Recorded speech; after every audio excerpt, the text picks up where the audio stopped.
Hello hello hello. हा साहेब, तुम्ही phone cut साहेब. करू नका. माझ्याशी संवेदनशीलतेने बोला ना साहेब. काय मी शांततेने बोला. तुमच्याशी शांततेनेच बोलतोय. या राज्यामध्ये असं कुठं- असलेला 2 कोटी धनगर समाज हा अजितदादा सोबत होता. आपल्या अजितदादाच्या मतदारसंघामध्ये लोकसभा आणि विधानसभा मतदारसंघामध्ये धनगर समाजाची संख्या बहुल आहे. आणि राहिला मुद्दा, धनगर समाज हा वेळोवेळी पाठिंबा देत आलेला आहे. जर आपण धनगर समाजाच्या विरोधामध्ये बोललात तर पहिली गाडी मी फोडीन तुमची. नाही पण तुम्ही बोललोच नाही तसं काही. तुम्ही असं चॅनलवर कशाला मी बोलायचं? ऐकलंय तुमच्या चॅनलवर आता 2 मिनिटापूर्वी. मला स्टेटमेंट पाठवा ना हो, माझं. तुम्हाला मला स्टेटमेंट बघू द्या. पाठवतो. जर का धनगराच्या विरोधामध्ये बोललात ना मिटकरी साहेब, याद राखा तुमची गाठ आमच्याशी आहे, धनगराशी. मी बोललेलो नाही साहेब. मला तुम्ही जे काही बोललो असेल मला पाठवा. मला पाहू द्या काय तुम्हाला बोललो. मी पाठवतो. आणि जर बोललेला असताना तर याद राखा, पंग आमच्याशी घेऊ नका.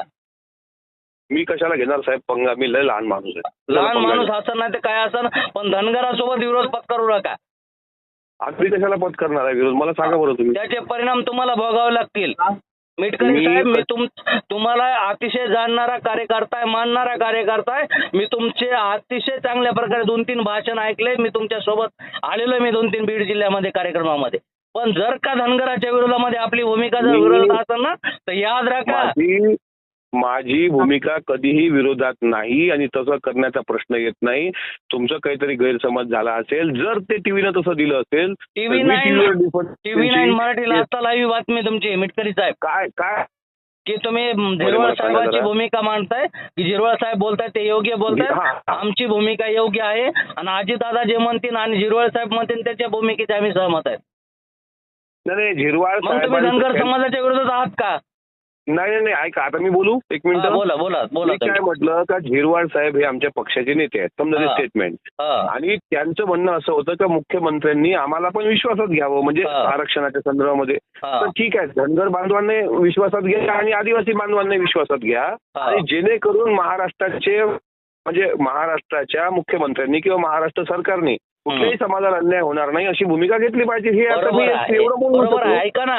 ऐका ना साहेब, तुमच्या मी मताशी सहमत आहे. आम्ही ऑलरेडी घटनेमध्ये एसटी मध्ये आहोत. आमचा आणि आदिवासीचा अजिबात विरोध नाहीये. तुम्ही वाद पेटवण्याचं काम करू नका, मध्ये ठिणगी पेटवण्याचं काम करू नका मिटकरी साहेब.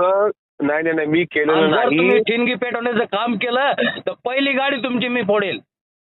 आता आमचा धनगर समाज उद्रेक झालेला आहे. पंढरपुरात माझे 4 बांधव आत्महत्या केलेत लोकांनी. नाही मान्य आहे साहेब मला. तुम्ही मला समजून घ्या. मी तसं बोललो नाही. आणि जर त्या चॅनलनी काय दाखवलं मला एकदा बघू द्या. मी तुम्हाला स्वतः फोन करतो. अजिबात जर माझा एखादाही बांधव गेला तर पहिलं मिटकरीची गाडी फोडणार मी, अमोल मिटकरीची. ठीक आहे साहेब. मी काय नाही, तुम्ही माझ्याशी बोला. फोन कट करू नका. मी फोन बंद करत नाही. मी तुमच्याशी अगदी शांततेने बोलतोय. मी तसं कुठं बोललेलो नाही. तुमच्यावर प्रेम करणारा कार्यकर्ता आहे. छत्रपती शिवाजी महाराजाचा मी बी मावळा आहे. नाही बरोबर आहे. मी जरी धनगराचा असलो तरी मी छत्रपती शिवाजी महाराजावर प्रेम करणारा कार्यकर्ता आहे. प्रश्नच नाही साहेब. मी पण आहे तुमच्या भावंडापैकी एक आहे. जर का आपला विरोध असेल तर आम्हाला त्याचा विचार करावा लागेल. माझा विरोध असल्याचा काही प्रश्नच येत नाही. तुम्हाला काहीतरी ते आता टीव्हीचे मीडियावाले काही दाखवत राहतात. टीव्ही 9 बातमी प्रकाशित केली. ती बातमी आहे की अमोल मिटकरी म्हणतात धनगरांना एसटी मध्ये आरक्षण देऊ नका.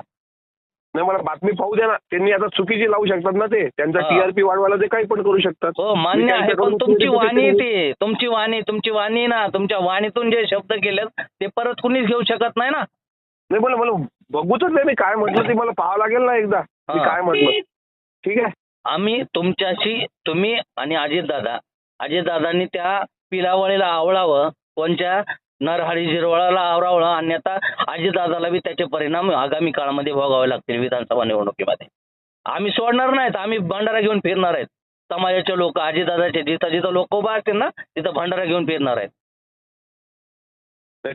तुम्ही अगदी तुमच्या भावना मी समजू शकतो. तुम्ही अजिबात त्याच्यात हे होऊ नका. अगदी माझ्याबद्दल कुठलाही चुकीचा गैरसमज करू नका. मी पण तळागाळातला छोट्या कार्यकर्त्यामधला कार्यकर्ता आहे.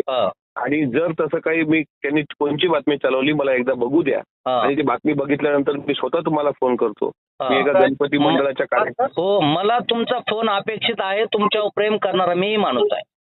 मी तुम्हाला फक्त एका गणपती मंडळाच्या आरतीचा कार्यक्रम आटोपला की तुम्हाला ती बातमीची माहिती घेऊन तुम्हाला मी फोन करतो. चालेल साहेब. Okay. Thank you. Okay. Okay okay.